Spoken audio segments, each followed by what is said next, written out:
आपका एक सवाल कि क्या 12th की मार्कशीट से ही हम बना सकते हैं पासपोर्ट? आईडी वगैरह लेके आए नहीं तो बस हो गया प्रॉब्लम, रिजेक्ट कर देंगे। रिजेक्ट आपके ना 10th में कुछ मिस्टेक है, तो इसीलिए कह रहा हूँ कैफे वाले की बात में ना आए।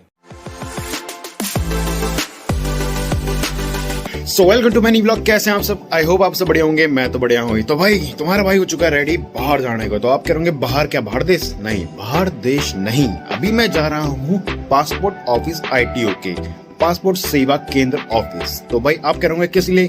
भाई बता ही दिया मैंने, बाकी आप समझ सकते हो। तो मेरे को वेरिफिकेशन के लिए जाना है, पासपोर्ट के लिए। देखते हैं मेरा बनता नहीं बनता, एक्सेप्ट होता है या रिजेक्ट होता है, आप सबको पता चल ही जाएगा।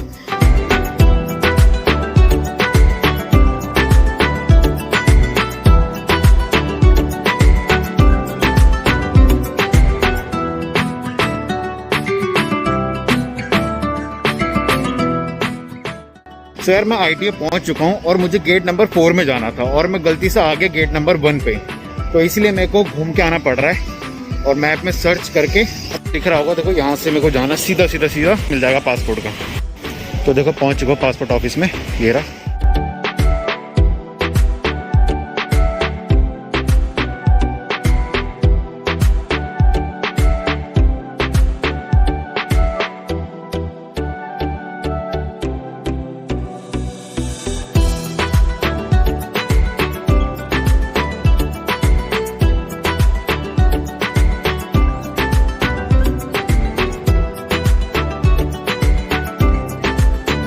तो भाई अभी मैं वेट कर रहा हूँ, रैपिडो कर रखा है मैंने। अब देखते हैं कब तक आती है बाइक यार, बहुत टाइम हो गया यार। रैपिडो का बहुत देर तक इंतजार करा और अब मैं जा रहा हूँ सीधा मेट्रो से ही लाल किले के लिए। वहाँ से मैं जाऊँगा चांदनी चौक। तो भाई फाइनली अप्लाई हो चुका है मेरा। आपको मैं बताऊँगा कि क्या प्रॉब्लम आ रही थी। जब फर्स्ट वेरिफिकेशन के लिए गए थे ना, तो दिक्कत ऐसी आ गई कि यार मेरे को रिजेक्ट करने ही वाले थे। और उसके बाद जो हुआ मैं आपको बताने वाला हूँ। उससे पहले मैं जाता हूँ चांदनी चौक। तो भाई आप सब कह रहे होंगे चांदनी चौक किस लिए जा रहा हूँ मैं? तो भाई मुझे कुछ काम है, कुछ लेना है अपने लिए, कुछ आइटम्स लेने हैं मेरे को वीडियो बनाने के लिए। तो देखते हैं मिलता कि नहीं मिलता। बोलूँ तो अभी यार 3:30 हो चुके हैं यार, बहुत ज़्यादा लेट हो रहा हूँ यार, पर तब भी मैं जाऊँगा ही जाऊँगा चांदनी चौक। तो भाई टाइम भी दिखा देता हूँ, ये देखो 3:35 हो रहे हैं और इतना लेट हो चुका हूँ मैं। तो देखो लाल किला में पहुँच चुका हूँ। सामने देखो आपको लाल किला दिख रहा होगा और वहीं से मेरे को जाना है चांदनी चौक की तरफ। वो रास्ता भी आ चुका है। तो देखो सामने लाल किला दिख रहा है और जो गेट है ना, गेट के सामने से ही चांदनी चौक का मार्केट शुरू होता है। तो मैं आपको दिखाता हूँ, ये देखो भीड़ देखो, अभी दिन के टाइम 4 बज रहे हैं और इतनी भीड़ हो रही है। और वो रहा लाल किले का मेट्रो स्टेशन, गेट नंबर 1। तो अभी जिस काम से मेरे को जाना है वहाँ तो मैं जा ही रहा हूँ, पर दिन के टाइम बहुत कम आया हूँ यहाँ पर मैं। और देखो कितनी भीड़ लग रही है। OMG। तो जो बैक साइड में दिख रहा है ये है दिगंबर जैन मंदिर, जो पीछे दिख रहा है आपको मंदिर। यहाँ पर जो दिख रहा है वो है श्री गौरी शंकर मंदिर। यहाँ पर भी देखो इलेक्ट्रॉनिक के आइटम्स है बहुत ज़्यादा। अगर जो मैं ढूंढने आया था वो तो मेरे को मिला नहीं, तो इसके लिए मेरे को जाना पड़ेगा फोटो मार्केट में। तो फोटो मार्केट चलते हैं अभी। तो देखो गुरुद्वारा से थोड़ा आगे जाके जो चौक आता है ना, दिल्ली पुलिस का, ये दिख रहा है। तो इसी से पहले फोटो मार्केट है, वो सामने आपको दिख रहा होगा, SBI बैंक के सामने। अभी चलते हैं उधर ही, चलते हैं अभी इसके अंदर फोटो मार्केट में।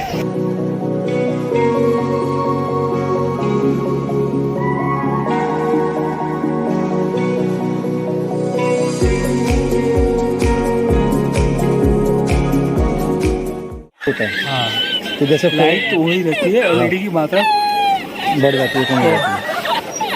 मतलब मेरे को ना वीडियो के पर्पज से चाहिए कि बिल्कुल अंधेरा। वो 1800 रुपये ये वाला? हाँ, ये 10 वाट की है, ये 25 वाट की है। ये बेस्ट इंटेंसिटी वाला जो हो ना वो दिखा दो बस मुझे। बहुत है, देख लो आप। एक दिखाते हैं, एक और एक ये है, एक और है। अब वो गली में देख लीजिए, डिस्टेंस देख लीजिए। आ तो रहे कोई की बिल बैटरी चाहिए, बड़ी बैटरी साथ में, वारंटी 6 महीने की है। वारंटी वगैरह वो बता दीजिएगा। तो कोई लेगा आपसे, जैसे मैं लेने वाला, तो इसमें क्या वारंटी वगैरह क्या चीज़ दे रहे हैं? वारंटी है, हाँ, लाइट और बैटरी की वारंटी है। चार्जर चेक करके देते हैं हम लोग, चेक करके बस। अंदर कोई भी मैन्युफैक्चरिंग की फॉल्ट होती है, हाँ, आपको फ्री सर्विस है 6 मंथ तक। कुछ भी प्रॉब्लम मैन्युफैक्चरिंग कोई फॉल्ट होती है तो उसके बाद कोई प्रॉब्लम आती है 2-2.5 साल बाद, तो जो सर्विस चार्ज होता है वो पे करके आपको देना पड़ेगा। ठीक है, अब मोबाइल लगाना।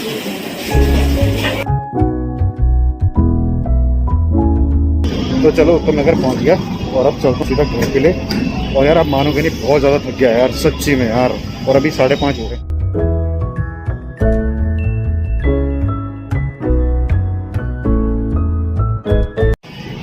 और अभी मैंने टाइम देखा 5:45 होने वाले हैं, मुझे लगा 5 बज रहे हैं। और यही होता है यार, सब थक गया पूरा शरीर है सच्ची में।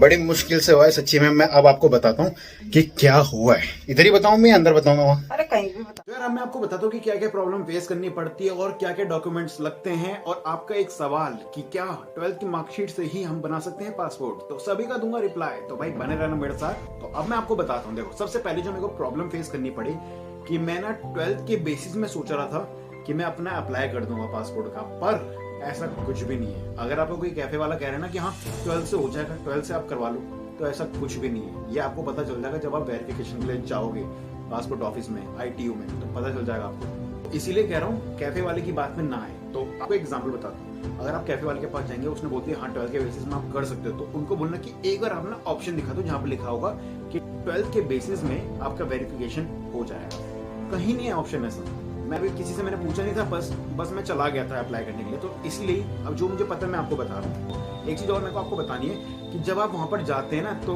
10th की ना फोटोकॉपी जरूर करवाएं। नहीं करूंगे भाई ये कोई बोलने की बात है, तो भाई ये बताने की बात है। मैं आपको बता रहा हूँ क्योंकि ना आपको काफी जने ना बताएंगे कि भाई आप सिर्फ ना ओरिजिनल डॉक्यूमेंट्स ले जाओ, सब हो जाएगा। ओरिजिनल डॉक्यूमेंट्स ले जाओ, सब हो जाएगा, फोटोकॉपी की जरूरत ही नहीं पड़ेगी। जबकि जब आप टोकन नंबर लोगे ना ITU में, जब आप घुसोगे, घुसने के बाद ना आपको वेटिंग में बैठा देते हैं कि वेटिंग में बैठो, आपका जो बैच नंबर होगा ना उनको बुलाएंगे। जैसे बैच नंबर 1 से लेके 22 या 23 तक होते हैं, तो मेरा बैच नंबर था 70। तो जैसे ही बैच नंबर वालों को बुलाएंगे, तो बुलाने के बाद सिर्फ वही बैच वाले ना काउंटर लाइन में लग जाएंगे टोकन लेने के लिए। तो टोकन लाइन में जैसे आप लग रहे हो, तो मेरे साथ क्या हुआ, मैं इतनी लंबी लाइन में लग गया और जैसे मेरा नंबर आया तो उन्होंने बोला 10th की फोटोकॉपी। मतलब वो तो मेरे पास है ही, क्योंकि मैं 12th खौफनाक डकैत। क्योंकि मैं 12th के बेसिस में आया हूँ करने के लिए। किसने बोला भाई 12th के बेसिस में? तुमने बोला था मेरे को, मैं तभी यार ऐसा कुछ नहीं है, जाओ 10th की मार्कशीट की फोटोकॉपी करके आओ। तो मेरे पास ना एक फोटोकॉपी निकली, कौन सी, जिसमें सिर्फ ना एक पार्ट था। जैसे 10th वाले में ऐसा होता है ना शीट, ये वाली, तो मेरे पास एक शीट की थी। तो मैंने बोला हाँ मिल गया मैम, ये लीजिए, अभी मजा आएगा ना भिड़ो। तो उन्होंने बोला बेटा जी जाइए पूरा करवाइए। मैं कह रहा भाई यार मार्क्स तो देखने थे, पूरा क्या देखना उनको। क्योंकि भाई दिक्कत यहाँ आ जाती है कि ना कभी कभार ये ना डुप्लीकेट बना देते हैं लोग। तो इसलिए पूरी की पूरी एक समझ लो इतनी बड़ी जो शीट होती है 10th की मार्कशीट की, उसको पूरा का पूरा A4 साइज में आपको प्रिंट उनको दिखाना पड़ेगा। तो वो 10th का भी लेंगे, 12th का भी लेंगे। इस बेसिस में आपने करवा रखा है वेरिफिकेशन देने के लिए। जैसे मैंने आधार कार्ड और वोटर ID कार्ड के थ्रू करवाया था, तो मेरे से सिर्फ वो ही मांगा। मांगने के बाद वो ना आपको देंगे टोकन नंबर, उसी टाइम नहीं, थोड़ी देर बाद। जब ना जो भी काउंटर्स, अब आप कह रहे हो काउंटर्स के आगे देखो, आपको ना सबसे पहले जाना होता है A सेक्शन में, फिर B में, फिर C में। आपको दिख भी रहा होगा स्क्रीन में। A होता है प्रोसेसिंग टाइम। प्रोसेसिंग टाइम में ये होता है कि आप जब जाते हैं ना, तो वो प्रोसेस करते हैं कि आपका फिंगरप्रिंट्स हो गया, आईज को देखेंगे, फेस क्या वो हो कि नहीं हो, या फिर आप किसी और को बैठा के वहां पर करवा लो वेरिफिकेशन। ऐसा तो कभी कराने होगा, पता पर क्या पता किसी का खुराफाती दिमाग हो भाई। हाँ, तो इसलिए मैं आपको बोल रहा हूँ कि आपका पूरा का पूरा देखेंगे कि भाई फेस आपका रिकॉग्नाइज करेंगे, आपका आईज को करेंगे, आंख की तो बात है, और हाथों को, फिंगर्स को, थंब को, सबको करेंगे वेरिफिकेशन से। तो ये करने के बाद ना वो आपको एक एडवाइस देंगे। जैसे मेरे को एडवाइस कह दिया कि भाई देखो आपके ना 10th में कुछ मिस्टेक है, तो उसको आपको ठीक करवाने के लिए एडवर्टाइज देना पड़ेगा न्यूज़पेपर में। तो भाई ये तो मैंने करवा रखा था, पर एक ही न्यूज़पेपर में, वो भी हिंदी। ये होगी कि ना एक में नहीं, कम से कम 2 या 3 में करवाना ही था, पर मैंने एक ही में करवाया था कि बस हो जाएगा, ऐसा मुझे कैफे वाले ने बोला था। पर देखो कैफे वाले ने जैसे बोला वैसा कुछ भी नहीं हुआ। तो तभी कह रहा हूँ तो चाहिए ही चाहिए। तो इसके बेसिस में क्या हुआ, उन्होंने बोला कि भाई देखो आपने जो नाम चेंज करवाया, जो करना, वो चीज करने के बाद जिसका करवाया उसकी ID भी लेके आओ। मैं बोला ID कैसे लेके आऊँ यार, मैं ला ही नहीं सकता था, क्योंकि भाई जब मैं अपना करवा रहा हूँ तो मैं किसी और की ID क्यों लेके आऊँ, जबकि फोटोकॉपी ला रखा था। तो वो कह रहे ओरिजिनल लाओ, ओरिजिनल लाओ।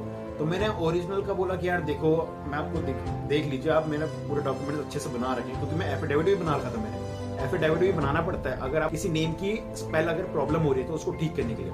तो भाई मैं आपको एक टिप्स दे ही रहा हूँ ये चीज कि अगर आपकी किसी भी नेम में मिस्टेक हो रही है तो भाई उसका एफिडेविट बना लें और न्यूज़पेपर में ऐड दे लें। तो आप कह रहे हो न्यूज़पेपर में बहुत पैसे लगते होंगे ऐड देने के लिए, तो भाई ऐसा कुछ भी नहीं है। आप न्यूज़पेपर अपना खोलें और देखें, उसमें नीचे लिखा होता है कि नाम लिखा जाता है हिंदी में नाम परिवर्तन, या फिर इंग्लिश में लिखा होगा चेंज नेम। ठीक है। तो ऐसा 17वें 18वें पेज में ऐसा कुछ होता ही है। हिंदुस्तान टाइम मैंने रिलीज करवाया था, तो बहुत सस्ते में होता है, अंडर 500 में हो जाएगा आपका।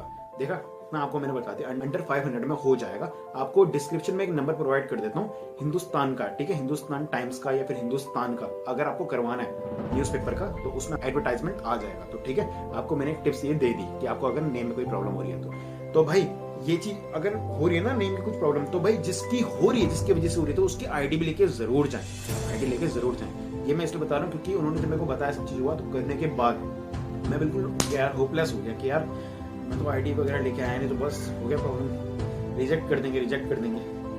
मैं जब ए वाले में था ना, प्रोसेसिंग टाइम वाले में, प्रोसेसिंग वाले में, तो उसी में मेरे को हो गया था यार बस अब तो क्या मिलेगा यार, छोड़ो कुछ नहीं मिलने वाला, अब जाना ही है चलो। तो उन्होंने बोला भाई बी सेक्शन में जाओ, बी सेक्शन में जाते टाइम आपको ना वहां पर वो देखेंगे, वेरिफिकेशन करेंगे, और अगर वेरिफिकेशन ठीक लगा, आपने सही वे में करा होगा, क्योंकि काफी जने ना कुछ मिस्टेक कर देते हैं लिखने में या किसी चीज में, तो इसी बेसिस में मेरा ना ठीक हो गया भाई, देख रहे हो, ठीक हो गया मेरा, मतलब पूरा का पूरा प्रोसेस अच्छे से हो गया। प्रोसेसिंग में भी उन्होंने बोला कि स्कैन अभी नहीं कर रहे, बी सेक्शन में जाओ तब पता चलेगा। बी सेक्शन में होता है वेरिफिकेशन, तो वेरिफिकेशन के पास जैसे आप जाओगे तो वो आपका देखेंगे कि आपने क्या क्या चीजें बना रखी है। जैसे मैंने जो बना रखा था वो 10th के बेसिस में तो नहीं था, 12th के बेसिस में था, पर उन्होंने देख लिया था कि भाई मेन आपका नाम ठीक होना चाहिए, नाम ठीक है और बढ़िया है। एफिडेविट देख लिया, उन्होंने बोला बिल्कुल ठीक है, और न्यूज़पेपर में भी वो मान ही गए, तो वहां तक वो पहुंचे ही नहीं, उन्होंने बोला वेरीफाइड हो गया। वेरीफाइड रियली, जब कुछ तरीका कि मैं जब बी सेक्शन के लिए वेट कर रहा था ना, तो मैं ऐसे ही बैठा होता यार, अब तो कुछ होना नहीं है, नेक्स्ट अपॉइंटमेंट लेनी पड़ेगी ये सोचने पे लगा हुआ था मैं। पर जैसे ही उन्होंने बोला कि भाई वेरीफाइड हो गए, वेरीफाइड नहीं, उससे वेरीफाइड से पहले उन्होंने कुछ बोला था कि ना बस भाई क्लियर, क्लियर जाऊँ, हो गया रिजेक्ट, ऐसे बोला मैंने, हो गया ना रिजेक्ट, मैं बोला भाई वेरीफाइड हो गया, वेरीफाइड हो गया, थैंक यू यार, थैंक यू, और सीधा निकल यहाँ से, निकल रफू चक्कर। हाँ। देखो अगर आपका वेरीफाइड हो जाएगा, तो वेरीफाइड होने के बाद किसी को सी सेक्शन में भेज देते हैं, वो होता है ग्रांटिंग टाइम होता है, उसमें बस ये बताते हैं कि आपका एक्सेप्ट होगा कि नहीं होगा, या अगर आपका नहीं हुआ तो किस बेसिस में हुआ है, क्यों नहीं हुआ, ये सब चीजें बताते हैं कि आप देने लायक हो कि नहीं हो। तो इसी बेसिस में मेरे को उन्होंने नहीं भेजा, उन्होंने बोला कि भाई आपके पक्के कागज बने हुए हैं, स्ट्रॉन्ग पेपर्स है, इसी बेसिस में उन्होंने मेरे को कर दिया वेरीफाइड। मैं भाई वहां से जैसे निकलने के बाद मैं एक गार्ड के पास गया जो वहां पर बता रहे थे सभी को कि इस लाइन में हो गया वो, तो मैं उनके पास गया, मैंने बोला कि sir can you please tell me about this, कि ये मैं वेरीफाइड हुआ कि नहीं हुआ। भाई जिससे बोला वो पढ़े लिखे हैं, समझ रहे, वहाँ पर नौकरी कर रहे हैं, पढ़े लिखे हैं, और वो भी इंग्लिश में बात कर रहे थे। तो उन्होंने मेरे को एक चीज बोला कि देखो मैसेज आया कि नहीं आया, जो मैं आपको स्क्रीन में आ रही होगी या फिर नहीं डाली होगी मैंने, तो एक मैसेज आता है, उसमें वो कहते हैं कि आप वेरीफाइड हो। तो वो मैसेज जैसे मैंने देखा तो भाई भागा मैं वहां से, बस अपना काम तो हो गया भाई, सच्ची में बड़ा मजा आ गया है। जैसे मैंने देखा कि भाई वेरीफाइड हो गया मैं, बस और क्या चाहिए। तो भाई देखो इसलिए मैं कह रहा हूँ वेटिंग एरिया में जाओ, अपने बैच का इंतजार करो, बैच जैसी आए अपना टोकन नंबर लो, और वो जो टोकन नंबर दे रखा होगा वही टोकन नंबर ना स्क्रीन में आता है लिखा हुआ, जो तुम्हारा टोकन नंबर है उसी के आगे ना काउंटर नंबर लिखा हुआ कि A1 A2 A3 A22 ऐसा करके उस काउंटर में जाना होगा। तो उधर ना काउंटर्स बने हुए हैं, A section, B section, C section. तो देखो मैंने आपको आसान वे में बता दिया, नहीं तो मैं एक जगह बैठ के मैं बोल नहीं कर सकता भाई, खुला बताऊंगा तो खुला मैं आपको बता रहा हूँ। Wish you all the best. अगर आप पासपोर्ट बनाना चाहते हो तो भाई देखो आपको बिल्कुल इजी वे में मैंने बता दिया। तो आज पूरा दिन घूमता फिरता रह गया, देखो थक रखा हूँ तब भी एनर्जी फुल रहा, क्योंकि भाई जवाना भाई मानते हो ना, मानते हो ना, आप कह रहे हो मानते हो, मान लो हूँ भाई। तो भाई इसीलिए मैं आप चाहता हूँ कि भाई आप बनाएं तो बिल्कुल अच्छे से बनाएं, और कैफे वाले के कहने पे ना आए, उनसे पूरा अच्छे से एडवाइस ले, बात करें, और जिन्होंने बनवा रखा ना उनसे भी पूछें, जैसे कि मैं, ठीक है ना।